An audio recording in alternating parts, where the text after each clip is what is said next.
I died as a failed actor and woke up as the child star everyone abandoned. Part 1: The Actor Who Died Forgotten. Adrian Blackwell died in a one-bedroom apartment with stale whiskey on the table and an unpaid electricity bill tucked beneath a stack of old audition scripts. There was no dramatic ending, no tearful family, no final applause for a life spent chasing a dream. Just a washed-up actor collapsing alone on a sagging couch in Seoul after another humiliating audition for a role too small to matter. At 38, Adrian had become the kind of actor everyone respected in theory and forgot in practice. The man who gave quietly brilliant performances in supporting roles while younger, prettier, more marketable faces stepped over him on their way to stardom. He had spent nearly 2 decades in the industry being praised as underrated, which was only a kinder way of saying not important enough. The calls had dried up, the drinking had taken root, and by the time his heart gave out, Adrian had already made peace with the idea that obscurity was the final verdict on his life. Then he woke up in a hospital bed with cameras outside the door and a beautiful woman crying over him as if she were performing grief for an audience. The face on the television mounted to the wall did not belong to Adrian. It belonged to Evan Ashford, former child star, national sweetheart turned tabloid punchline, 19 years old and freshly hospitalized after collapsing from exhaustion.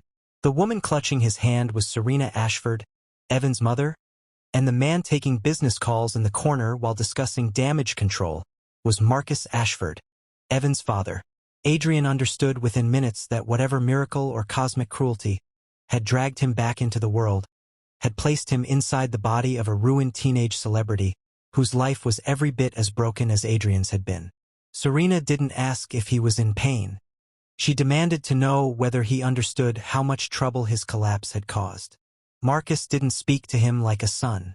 He spoke to him like a malfunctioning investment. By the time the doctors discharged him into Evan's luxury penthouse 2 days later, Adrian knew enough to realize that the hospital collapse had not been an accident of overwork. It had been the endpoint of a long, ugly destruction. Evan Ashford had once been the kind of child star an entire country adored. He had been famous before he understood contracts, profitable before he understood money, and beloved right up until the moment his mental health began to crack under years of pressure, exploitation, and public scrutiny. His parents had managed his career from the beginning, shaping every interview, every project, every smile. When he was young and adorable, the industry called him a miracle. When he became older, tired, anxious, and difficult to package, the same people who had profited from him began treating him like a liability. Adrian discovered the truth piece by piece inside Evan's penthouse office. Predatory contracts, suspicious financial statements, agency memos dressed up as concern, and finally a journal hidden in a locked drawer. Evan's own words spilled out of those pages like a confession no one had ever earned. The panic attacks, the starvation diets, the endless work while sick, Serena's emotional cruelty, Marcus's theft disguised as family sacrifice, and the hollow despair of a boy who had spent his entire life being loved only when he was useful. One entry near the back of the journal made Adrian sit motionless on the floor for a long time. Mom said nobody wants a broken child star. She said if I can't get myself together, I'll ruin everything she spent years building. I don't know if she means my career or her life. Maybe there's no difference to her. Adrian knew that kind of exhaustion too well. In a different shape, perhaps, but no less brutal. He knew what it meant to be devoured by an industry and then blamed for the bones it left behind. He knew what it meant to become a burden in the very life you had been told to want. He had died under that weight. Evan had nearly done the same. Sitting there in a dead boy's silence, Adrian felt something harden inside him. Not just anger, but resolve. If the world had broken both of them in different ways, then perhaps the second life was not an accident. Perhaps it was an opportunity. Evan had youth, beauty, and a name the public still remembered. Adrian had the skill, discipline, and bitterness of a man who had already lost everything once. Together, they might be enough to build something dangerous. The first person to notice the change was Evan's assistant, Leo Bennett, who arrived the next morning with coffee, a stack of schedules, and the expression of a man bracing for another emotional crisis. Instead of finding the fragile, half-broken celebrity he expected, He found Adrian at the kitchen counter reading contract documents with the concentration of a prosecutor. Leo, 26 and permanently sleep-deprived, froze in the doorway. "You're awake," he said cautiously, as though Evan being vertical before noon was itself suspicious. Adrian took the coffee, skimmed the schedule, and calmly rejected Golden Arc Entertainment's latest attempt to shove him into a pity-based comeback strategy built around a tiny role, a tearful interview, and a controlled redemption narrative. Leo stared at him as if he had started speaking in an ancient language. "I'm done letting other people decide what happens to me," Adrian said, and the words landed harder than he intended. Leo looked at him for a long moment, then set the rest of the folders down with careful slowness. "Okay," he said quietly, "then we should probably figure out how much trouble you're actually in." That was the beginning, not the comeback yet, not the revenge, but the first crack in the cage. By the end of the day, Adrian had read every contract, every scandal article, every manipulative memo Golden Arc and the Ashfords had ever buried under euphemisms. He knew the shape of the prison now. He knew who had profited from Evan's suffering and who still expected him to crawl back into obedience. And standing in front of the practice room mirror that night, staring at a 19-year-old face once loved by millions and later ridiculed by the same public, Adrian slowly curled his hand into a fist. He had died once believing failure was the end of his story.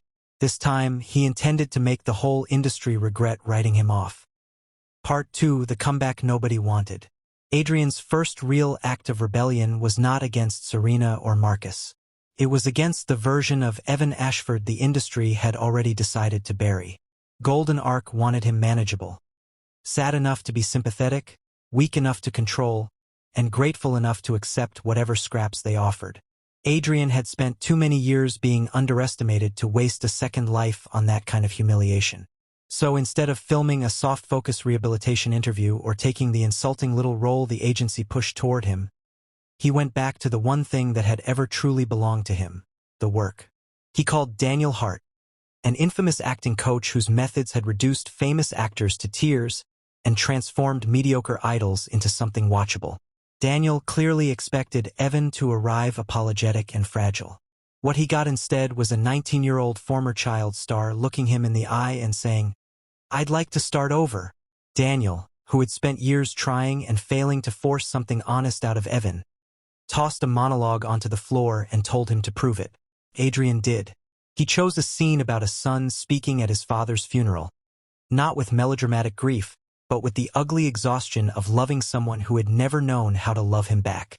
It was the kind of pain Adrian knew by heart. When he finished, Daniel stared at him for several long seconds before asking, "What happened to you?"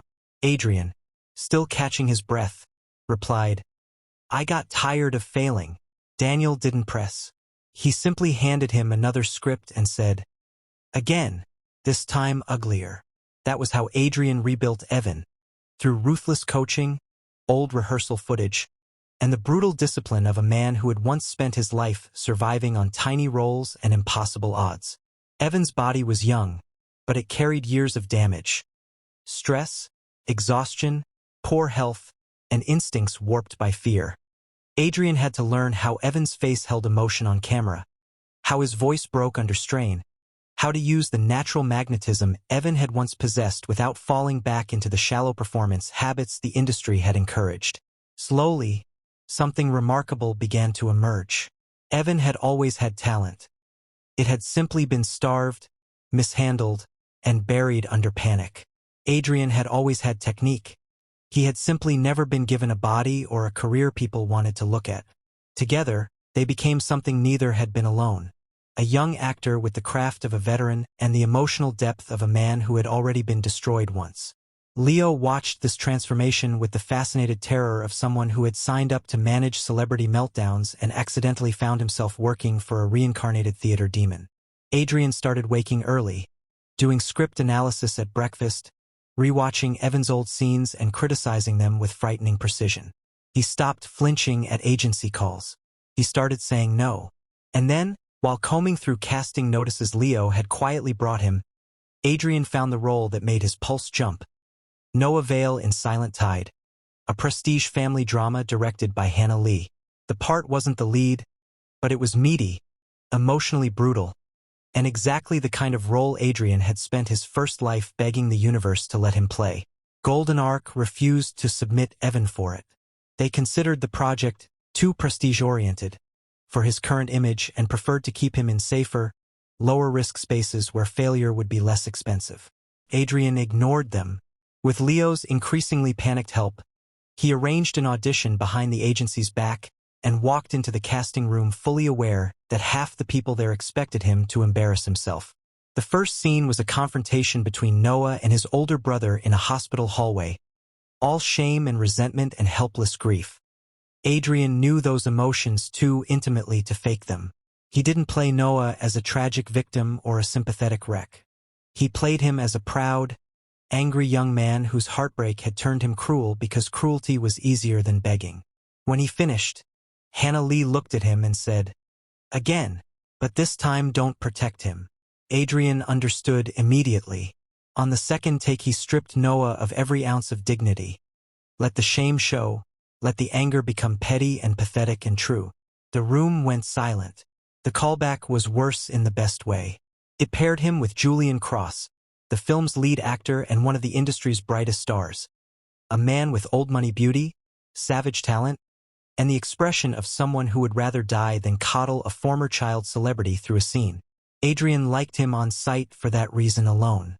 The chemistry read between them felt less like acting and more like combat.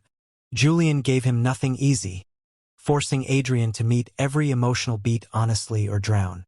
By the end of the second scene, both of them were breathing harder, and Hannah's eyes had narrowed in interest.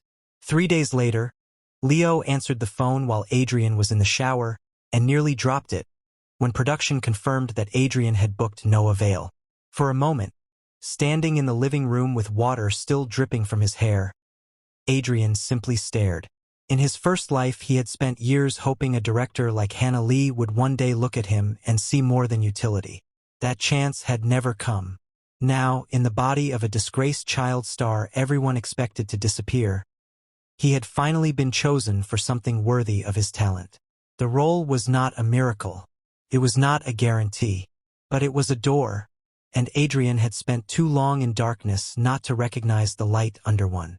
Serena ruined the moment by arriving at the penthouse in a cloud of expensive perfume and fury. Hannah's office had called the agency to confirm scheduling, and Golden Ark had learned too late that Evan had gone around them. Serena stormed into the kitchen and demanded to know how he dared humiliate the people who had built his success. Adrian, leaning against the counter, asked her with cold clarity what exactly she thought she had built besides a prison. She called him unstable, ungrateful, and reckless.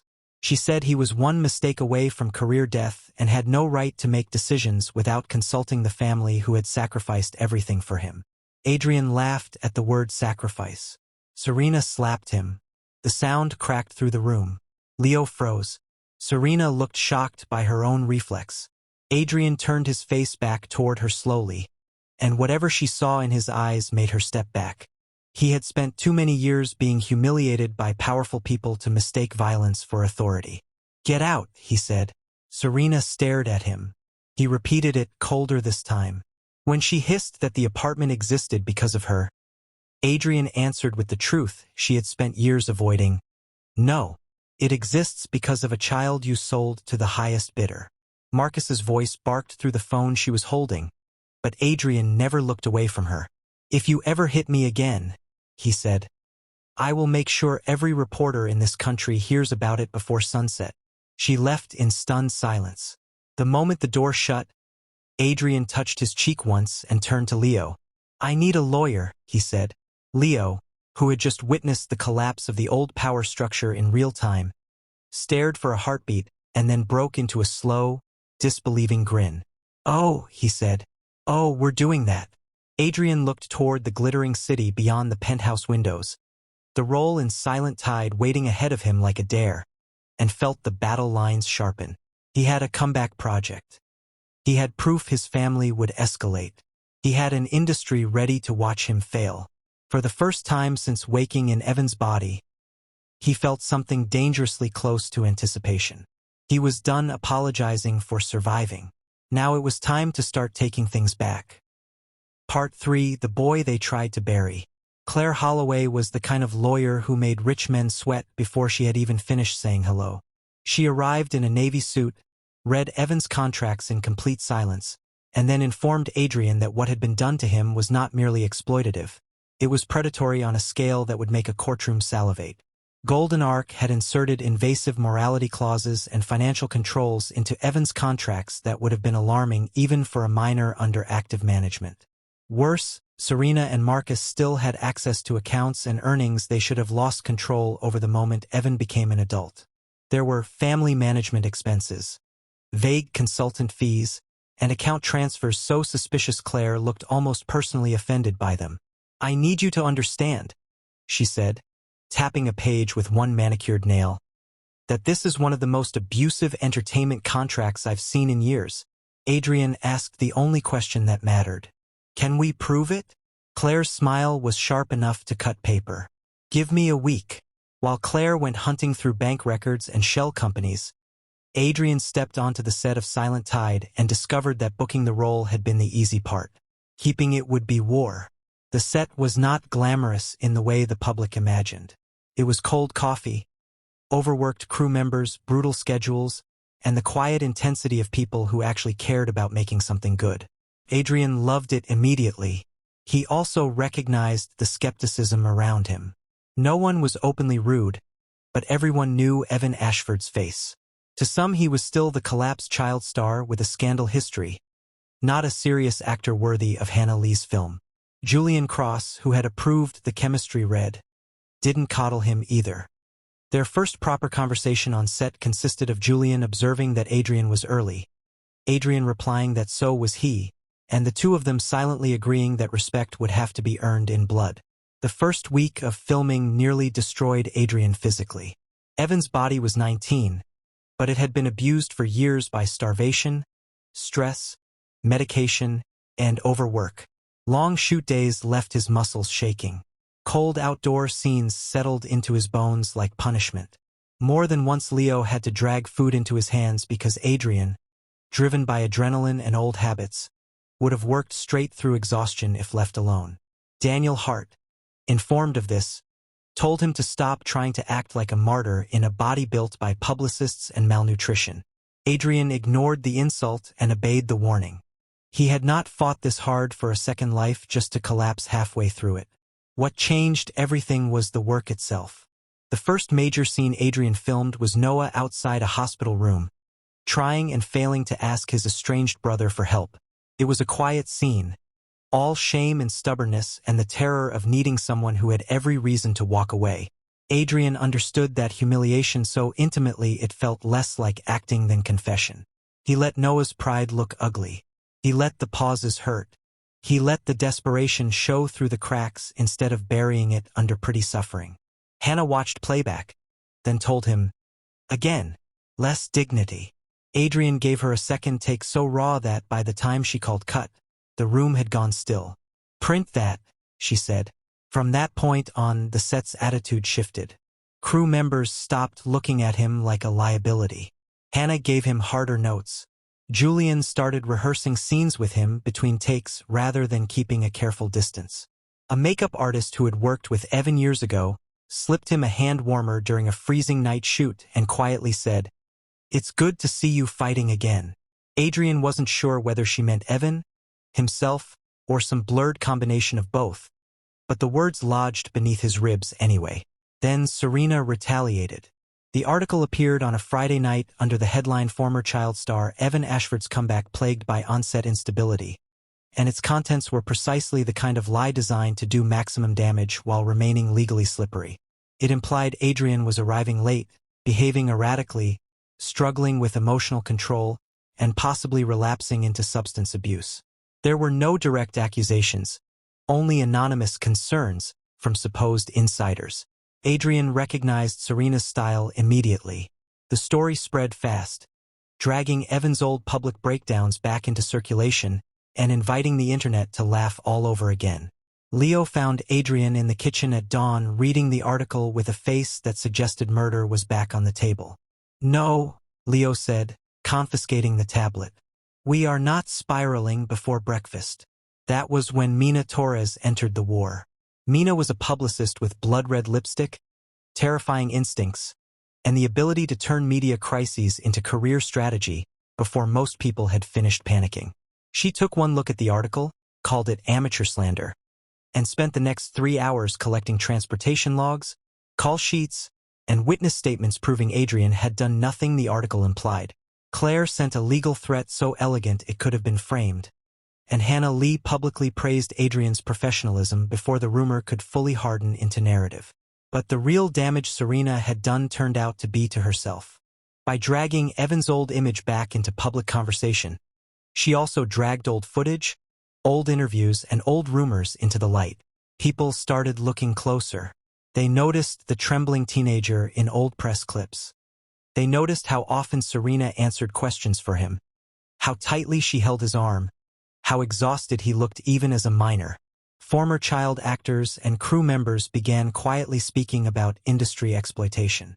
The conversation started to shift from washed-up child star making trouble again to what if everyone watched a kid being destroyed and called it entertainment? Claire chose that exact moment to call Adrian into her office. She laid out the evidence with brutal efficiency. Marcus had been stealing from Evan since he was 14. Money from trust accounts had been rerouted through fake management fees and shell companies. Luxury purchases had been disguised as business expenses. Serena had signed off on much of it. The theft wasn't a suspicion anymore. It was itemized, time-stamped, and devastatingly clear. Adrian stared at the records and felt a cold fury settle in his stomach. This wasn't just emotional abuse. This was a family stripping a child's life for parts and balancing the books while they did it.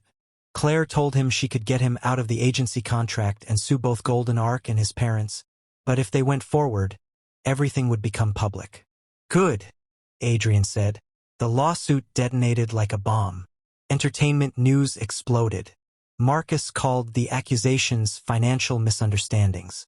Serena went on television in tasteful silk and tears, claiming her son was mentally unwell and confused about the sacrifices his parents had made.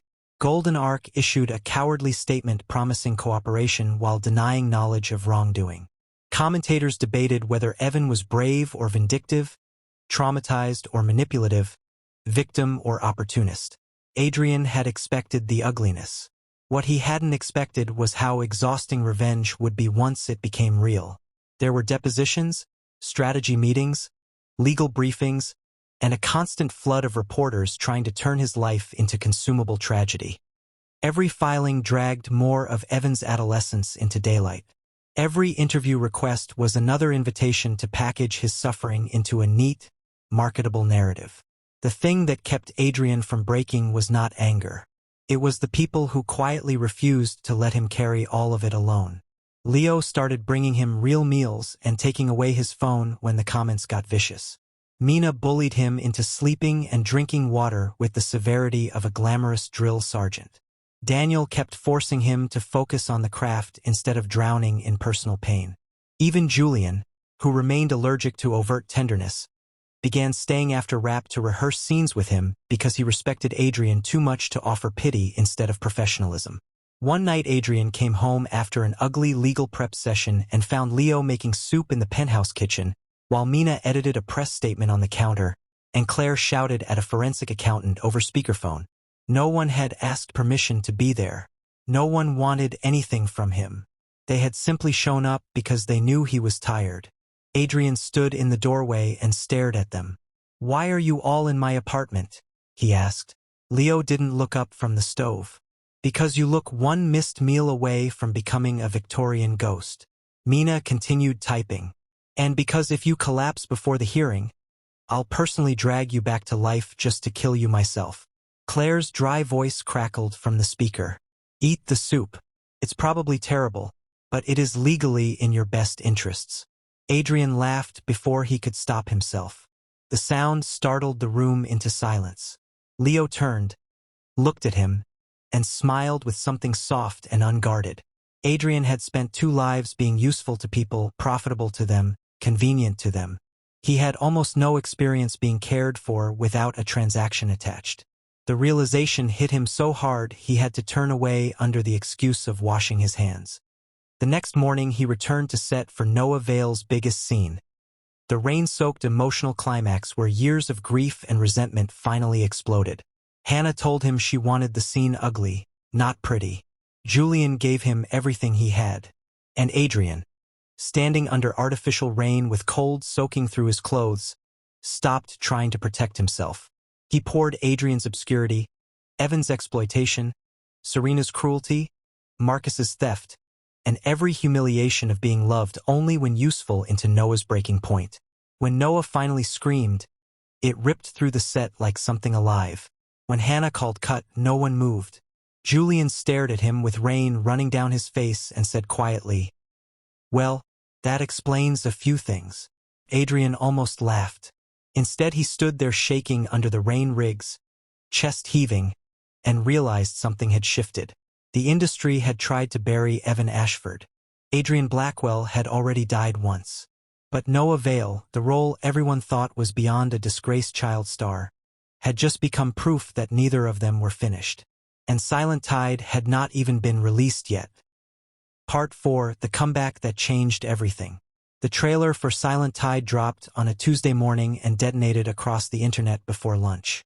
It wasn't just because Hannah Lee had a reputation for prestige work or because Julian Cross had enough star power to make any project trend. It was because, buried among the trailer's grief-soaked family drama and elegant cinematography, there were 20 seconds of Evan Ashford that made people stop scrolling. Noah Vale appeared in fragments at first.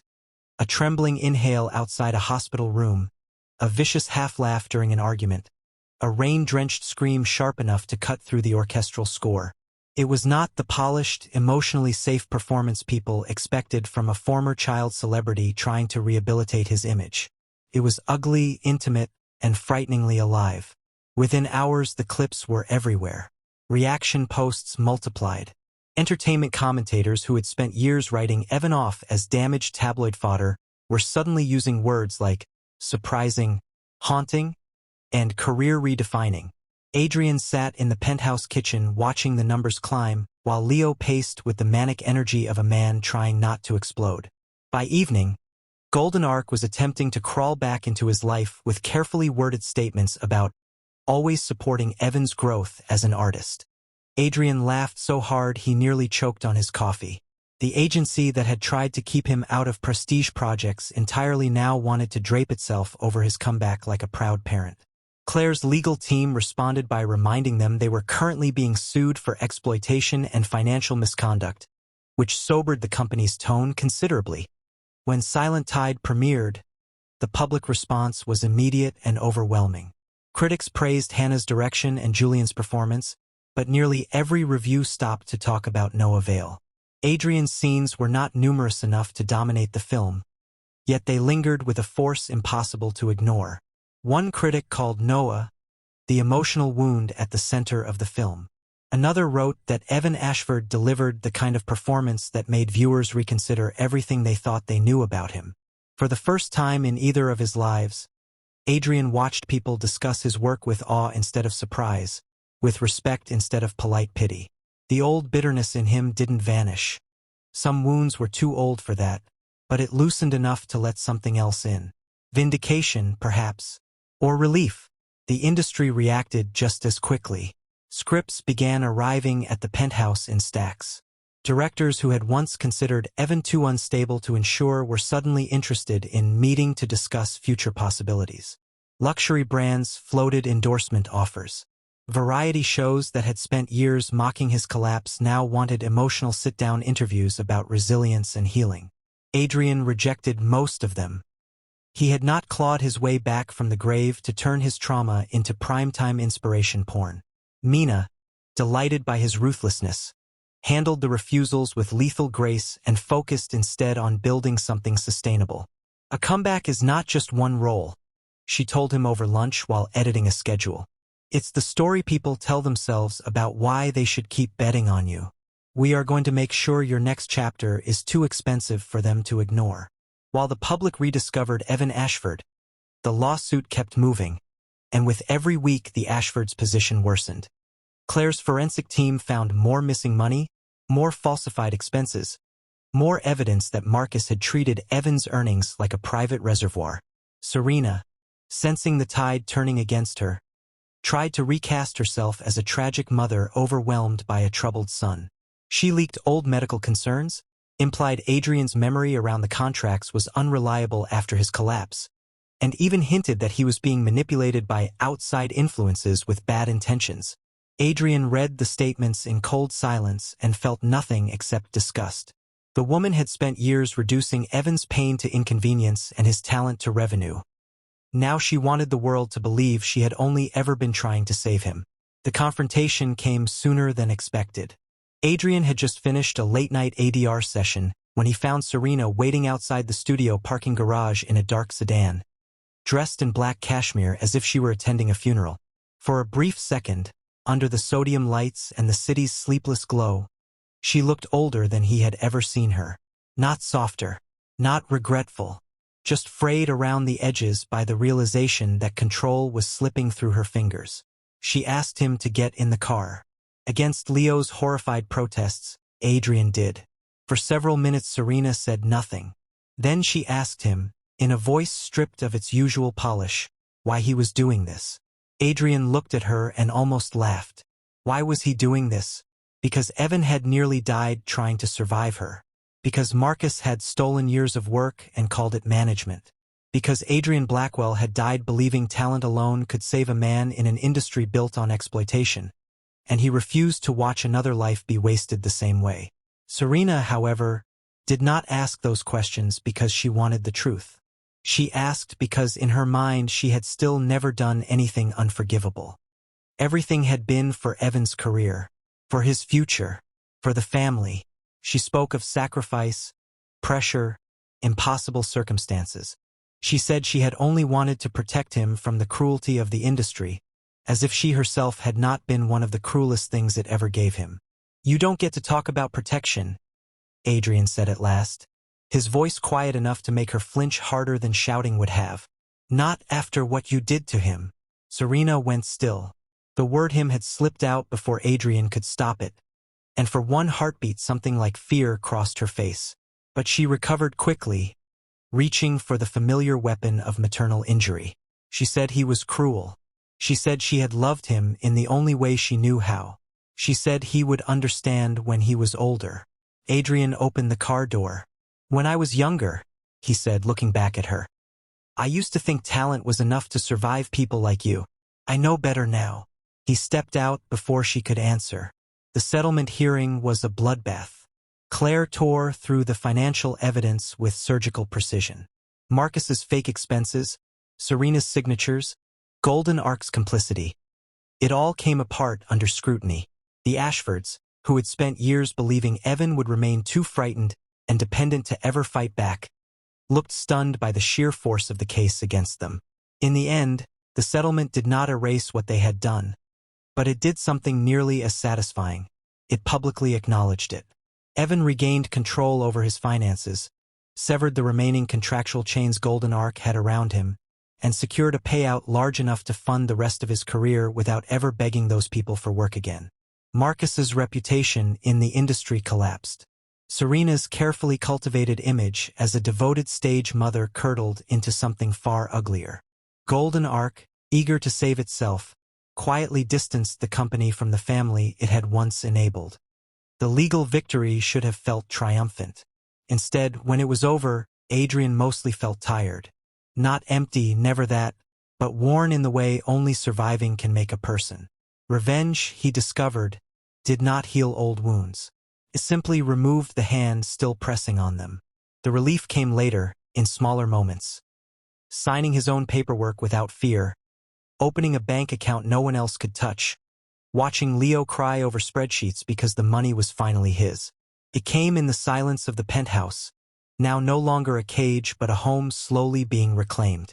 It came in Daniel Hart calling to tell him that his performance in Silent Tide had been annoyingly excellent, which from Daniel counted as emotional vulnerability. It came in Mina handing him a short list of new scripts and saying, with fierce satisfaction, "Now we build." And there were new things to build. Not just a career, though that too. The people around him had stopped feeling like temporary allies and begun feeling like something far more dangerous to a lonely man. Family. Leo, with his frantic loyalty and terrible soup. Mina, who barked insults like affection and protected Adrian's boundaries with the zeal of a war criminal. Claire, who had never once asked him to soften the truth to make other people comfortable. Daniel, whose respect had to be earned scene by scene. Even Julian, who remained infuriatingly self-contained, had begun texting him about scripts and dropping by rehearsals under the transparent pretense of professional curiosity. One evening, after the final settlement papers were signed, that strange little circle gathered in Adrian's penthouse without invitation the way they always seemed to now. There was takeout on the table, champagne Mina insisted was medically necessary, and Leo hovering over the television because Silent Tide had just been nominated for multiple awards. Adrian stood in the middle of the living room looking at them all and felt the sharp, almost painful realization that somewhere along the way, while he had been busy trying to save Evan and avenge himself, he had also built a life. Not a perfect one, not a peaceful one, but a real one. He had died once alone in a room full of old scripts and stale regret. Now, in a different life wearing a younger man's face, he was surrounded by people who knew his worst edges and stayed anyway. The thought unsettled him more than any scandal ever had. And somewhere beyond all of that, beyond the awards buzz, beyond the legal victory, beyond the slow reconstruction of a future, waited one more battle Adrian had not yet named aloud. What it would mean to stop living like this second life was borrowed. What it would mean to believe it was actually his. Part 5 Finale. Not the end, just the beginning. The first major award nomination arrived on a rain-soaked Thursday morning. Leo burst into Adrian's room without knocking, waving his phone like a man possessed and yelling loudly enough to qualify as violence. Silent Tide had landed multiple nominations, including Best Supporting Actor for Evan Ashford. Adrian, who had gone to sleep at 3 after a brutal overnight shoot for a new project, sat up in bed with his hair in his eyes and stared at Leo until the words actually made sense. Best Supporting Actor. For a moment, he could only hear the rain tapping against the windows and feel the strange disorientation of seeing a dream from one life arrive in another. Adrian Blackwell had spent years watching awards season from the edges, smiling for former co-stars, pretending not to care that he had never been invited to the table. Now the nomination existed under Evan's name, but the work in it belonged to both of them. It belonged to the child star who had survived being consumed and to the failed actor who had died before anyone saw what he could really do. The ceremony itself was a circus of lights, cameras, gowns, tuxedos, and publicists moving like battlefield medics through the chaos. Adrian hated red carpets in principle, but even he could admit there was something intoxicating about the spectacle when it wasn't being used to devour you. Mina dressed him in black velvet and ordered him not to look too handsome in a way that might make interviewers forget their questions. Leo fussed with his cufflinks like a nervous mother. Julian, nominated in another category and infuriatingly perfect in a midnight suit, took one look at Adrian backstage and said, "Try not to look like you're heading to your own execution." Adrian replied that he would do his best, which only made Julian smirk. He didn't win. Another actor took the trophy, and Adrian was surprised by how little it hurt. There had been a time in his first life when losing something like that would have reopened every old wound in him. But sitting in that glittering auditorium, hearing Evan Ashford's name spoken with respect and seeing applause follow it, Adrian felt no humiliation. Only a quiet, steady certainty that this was no longer the end of the road. The nomination itself had already done what mattered. It had changed the conversation. It had forced the industry to stop speaking of Evan as a cautionary tale and start speaking of him as an actor again. When the cameras cut to him after the winner was announced, Adrian smiled with genuine grace.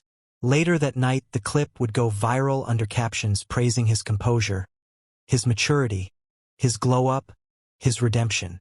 The internet loved a comeback when it could package one safely. Adrian let them have the narrative. He knew the truth was far messier and far more satisfying. After the ceremony, he slipped out onto a quiet hotel balcony to breathe. The city glittered below like spilled gold. For the first time in weeks, There was no immediate crisis waiting in his pocket. No legal emergency, no interview ambush, no parent trying to claw their way back into his life. Just cold night air and the distant hum of traffic. Julian found him there a few minutes later, carrying 2 glasses of champagne and the look of a man who had already escaped 3 separate networking conversations by force. "You should be inside," Julian said, handing him a glass. "People are still congratulating you." "I've had enough congratulations to last me a month." Julian leaned against the railing beside him. "You didn't look disappointed." "I wasn't."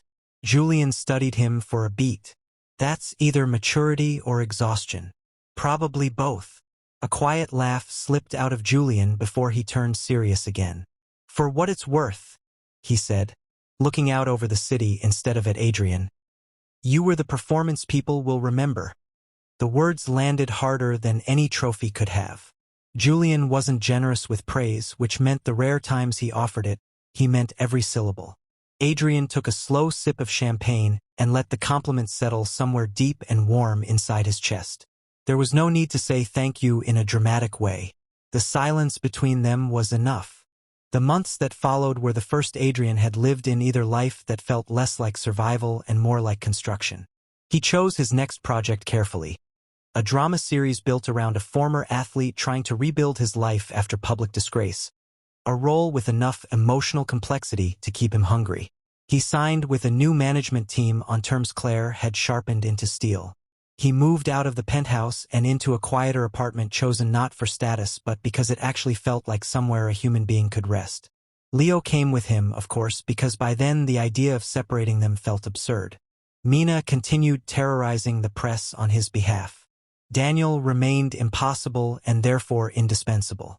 Julian drifted in and out of his life with increasingly suspicious frequency, which Leo commented on so often Adrian briefly considered murder. And then there was Evan. Not literally, not as a ghost or a voice, but as a presence Adrian carried in the quietest corners of himself. In the moments before sleep. In the old journal he never threw away. In the mirror sometimes, when the light hit just right and Adrian could still feel the outline of the boy whose life he had inherited. There were nights he sat by the window of the new apartment, city lights spread beneath him, and thought about the teenager who had written himself into those journal pages because no one else had listened. Adrian could not give Evan back the childhood he lost. He could not undo the years of exploitation, the public ridicule, the terror, the loneliness. But he could do one thing. He could make sure Evan Ashford's life did not end where everyone expected it to. The final break with Serena came through a letter. Not an apology. Adrian never received anything that honest. But a carefully worded message forwarded through Claire, asking whether there might someday be room for reconciliation. Serena wrote about distance, misunderstanding, and the pain of losing a son she had only ever tried to guide. Adrian read the letter once, folded it neatly, and handed it back. There were some doors that did not deserve reopening simply because the people on the other side had grown lonely. Claire didn't ask if he was sure. She only nodded and arranged for all future communication to go through legal channels. Marcus, meanwhile, vanished into the kind of social disgrace wealthy men always seemed convinced they could eventually outwait. Adrian didn't care enough to keep track. What mattered was everything ahead of him. On the first day of filming for his new drama, Adrian arrived on set before dawn with a script in one hand and coffee in the other. The studio lot buzzed around him. Crew hauling equipment, assistants checking schedules, makeup artists rushing past with half-zipped kits. It was ordinary chaos, the kind Adrian had once associated with exhaustion and failure. Now it felt different. Familiar, yes, but no longer cruel. He had a role worth playing, a career no longer built on fear, and people waiting for him at the end of the day who would care whether he made it home in one piece. Leo jogged up beside him with his tablet tucked under one arm. "You have a production meeting in 10? A wardrobe fitting after lunch? And Mina wants to know if you're emotionally prepared for the fact that a luxury watch brand is trying to seduce you." "I'm not emotionally prepared for anything before 8 in the morning." "That's fair." They walked together toward the soundstage. Halfway there, Adrian paused and looked up at the massive poster hanging near the entrance. A teaser image for the new series. his name printed across the bottom in clean white letters. Not hidden in the supporting cast. Not buried in the credits. Right there where people would see it. For a moment he thought of the man who had died alone on a stained couch, believing obscurity was all he would ever leave behind. He thought of the boy who had nearly died because the people around him had mistaken ownership for love. He thought of every role Adrian Blackwell had almost had, every humiliation Evan Ashford had barely survived, every cruel hand that had tried to shape them into something smaller than they were. Then he smiled. Not because everything was fixed, not because the past no longer hurt, but because for the first time in either of his lives, the future did not look like a punishment. It looked like a stage waiting for him to walk on. Adrian adjusted the script under his arm and headed toward the set lights. Once, he had died believing failure was the final verdict on his talent. Now, carrying 2 broken lives inside one hard-won heartbeat, he knew better. Failure had only been the rehearsal. This time, the story was just beginning. Don't forget to like, subscribe, and share for more manhwa-style stories. Comment your favorite moment.